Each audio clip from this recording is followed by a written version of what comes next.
कभी ऐसा हुआ है तुम किसी से बस नॉर्मली से टकरा गए हो, छोटी सी बात पर सामने वाला बंदा ऐसे रिएक्ट करता है जैसा तुमने जानबूझकर किया हो। वो गाली देता है, पुश करता है और उसके पीछे 3-4 दोस्त खड़े होते हैं जिनके फेस पर काफी एटीट्यूड होता है। तुम ट्राई करते हो कामली बात करने की, पर वो मोमेंट स्लिप हो जाता है एंड अब तुम अकेले हो, सामने पूरा ग्रुप है, ना तुम फाइट कर सकते हो ना तुम पीछे हट सकते हो। और जब सब देख रहे होते हैं तब तुम्हें एक ऐसी बेइज्जती फील होती है जो तुम्हारे दिल तक लगती है। अगला दिन क्लास में लोग तुम्हारा मजाक उड़ाते हैं, तेरी फट गई तो कुछ बोल भी नहीं पाया।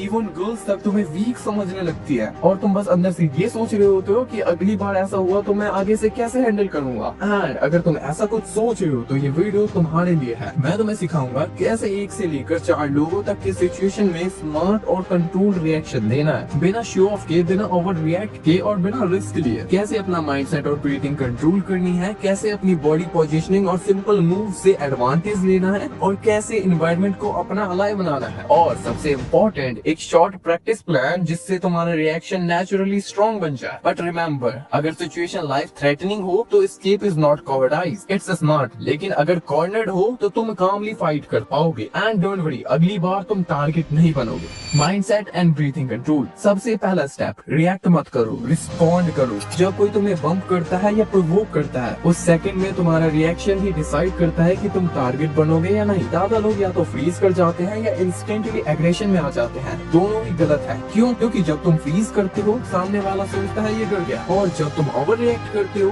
वो तुम्हें इजीली मैनिपुलेट कर लेता है। तो सॉल्यूशन क्या है? Breathing control. एक डीप ब्रीथ लो, सिर्फ एक। ये तुम्हारी बॉडी को काम सिग्नल देता है। शोल्डर्स रिलैक्स करो, आंखों से कांटेक्ट रखो और अपनी वॉइस लो और क्लियर रखो। ऐसे मोमेंट्स में लाउड बोलना स्ट्रेंथ नहीं दिखाता, कंट्रोल दिखाता है। बस इतना सिंपल सा स्टेप, एक ब्रीथ और एक आई कांटेक्ट 50% सिचुएशन न्यूट्रल कर देता है। अब तुमने अपना कंट्रोल दिखाया, पर बॉडी की पोजीशन भी इक्वली इम्पोर्टेंट है। अगर तुम्हारा स्टैंस गलत है, एक सिंपल पुश भी तुम्हें ऑफ बैलेंस कर देगा। अब अगली पार्ट में देखते हैं कैसे खड़े होना है और कैसे मूव करना चाहिए ताकि तुम सेफ भी रहो और स्ट्रॉन्ग भी दिखो। Second, positioning and small move. अब मान लो सामने वाला बंदा अभी भी ट्राई कर रहा है तुम्हें डोमिनेट करने का। यहाँ एक छोटी सी ट्रिक काम करती है, एंगल और स्पेस। कभी भी सीधा सामने मत खड़े हो, थोड़ा सा साइड एंगल लो, जैसे तुम्हारा एक शोल्डर आगे हो और एक पीछे। इससे तुम्हें 2 फायदे मिलते हैं। पहला, अगर बंदा पुश कर रहे तो तुम ऑटोमेटिकली बैलेंस में रहते हो। दूसरा, तुम्हारे पास मूव करने के लिए जगह होती है, लेफ्ट या राइट।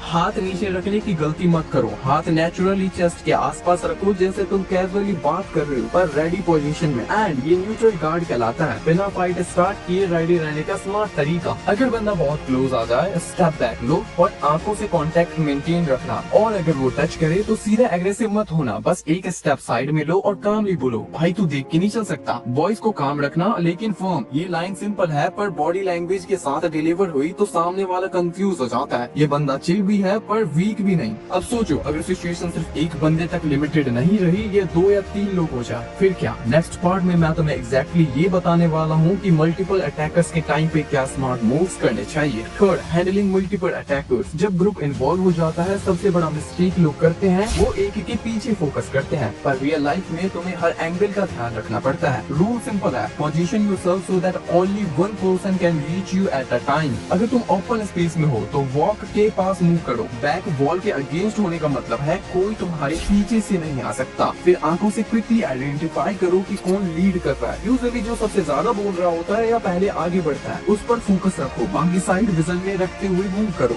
यहाँ एक और चीज काम आती है, मूवमेंट अवेयरनेस। तुम स्टैटिक खड़े रहते हो तो इजी टारगेट हो, थोड़ा साइड स्टेप्स लो, थोड़ा सर्कुलर मूव करो। इससे अटैकर्स को एडजस्ट करना पड़ता है और उनका कोऑर्डिनेशन टूट जाता है। और सबसे important, don't hit unless absolutely necessary. बस उन्हें रियलाइज करवाओ कि तुम स्केर्ड नहीं हो पर रेडी हो। ये कंट्रोल्ड कॉन्फिडेंस सबसे बड़ा साइकोलॉजिकल बैरियर होता है। अब चाहे एक बंदा हो या 3, एक और चीज तुम्हारे फेवर में होती है, एनवायरनमेंट। अगला सेक्शन तुम्हें बताता है कि कैसे तुम स्कूल के कॉरिडोर्स, बेंचेस और वॉल्स को अपना अलाय बना सकते हो। लेकिन उसे बताने से पहले तुम लोग सोच रहे होगे कि ये सब तो ठीक है भाई, पर तू हमें मूव्स तो बता जिससे हमें लड़ना है। सो डोंट वरी, वो मैं तुम्हें आगे वीडियो में बताऊंगा। Fourth, using environment smartly. Environment तुम्हारा साइलेंट वेपन है। कॉरिडोर्स नैरो होता है, benches benches, walls, bag racks, सब कुछ स्ट्रेटेजी बन सकता है। एग्जाम्पल, अगर बंदा सीधा आ रहा है, बेंचेस के साइड शिफ्ट हो जाओ, उसका स्ट्रेट पार्ट मत दो, बेंच तुम्हारे और उसके बीच का एक बैरियर बन जाता है। अगर कोई ग्रुप आ रहा है तो कॉर्नर चूज करो जहाँ तुम्हारा एक ही साइड ओपन हो, ताकि तुम्हें हर एंगल से अटैक ना हो। वॉल के पास होने का एक और एडवांटेज है, तुम्हारी बैलेंस स्ट्रॉन्ग रहता है, कोई पुश करे तो वॉल सपोर्ट देती है, तुम फिर से पोजीशन ले सकते हो। और हाँ, तुम्हारा बैग भी शील्ड बन सकता है, शोल्डर से उतार के फ्रंट में रखो, ये डिस्टेंस क्रिएट करता है और सामने वाले को कंफ्यूज करता है। अब जब तुमने सिचुएशन और एनवायरनमेंट दोनों कंट्रोल कर लिया है तो बचा है सिर्फ एक स्टेप, प्रैक्टिस। अगला पार्ट में मैं एक शॉर्ट डेली प्लान दूंगा जिसे तुम घर या जिम में प्रैक्टिस करके रियल कॉन्फिडेंस बिल्ड कर सकते हो। Fifth, practice plan, home plus gym. Confidence का कोई शॉर्टकट नहीं होता, मानो या ना मानो, प्रैक्टिस ही उसका फाउंडेशन है। या मैं तुम्हें बस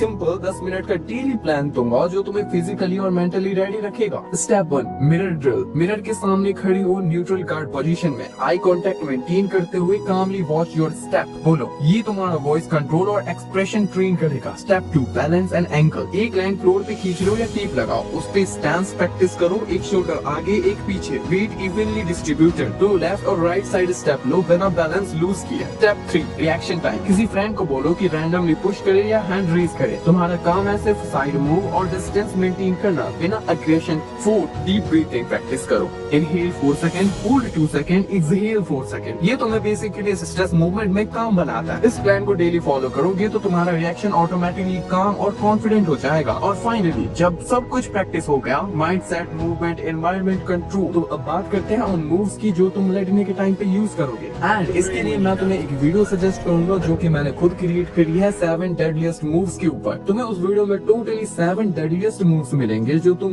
बेसिकली सीख कर लड़ सकते हो। मैंने इस वीडियो में तुम्हें मूव्स के अलावा सब कुछ बताया है जिससे तुम परफेक्टली फाइट कर सकते हो। सो अगर तुम्हारे पास थोड़ा सा टाइम है तो उस वीडियो को जाकर जरूर से देख लेना, देन तुम परफेक्टली फाइट करने के लिए रेडी हो जाओगे। लेकिन तुम्हें एक लाइन हमेशा याद रखनी होगी, तुम्हें हर जगह फाइट नहीं करनी होती, तुम्हें हर जगह जीतना भी नहीं होता, तुम्हें बस हर जगह कंट्रोल मेंटेन करना होता है। कंट्रोल अपने वर्ड्स का, अपनी बॉडी का, अपनी इमोशंस का। यही तुम्हें रिस्पेक्ट दिलाता है और यही तुम्हें अलग बनाता है। और जब कभी ऐसी सिचुएशन रिपीट हो, याद रखना तुम सीख चुके हो कैसे कामली हैंडल करना है। अगली बार तुम टारगेट नहीं बनोगे।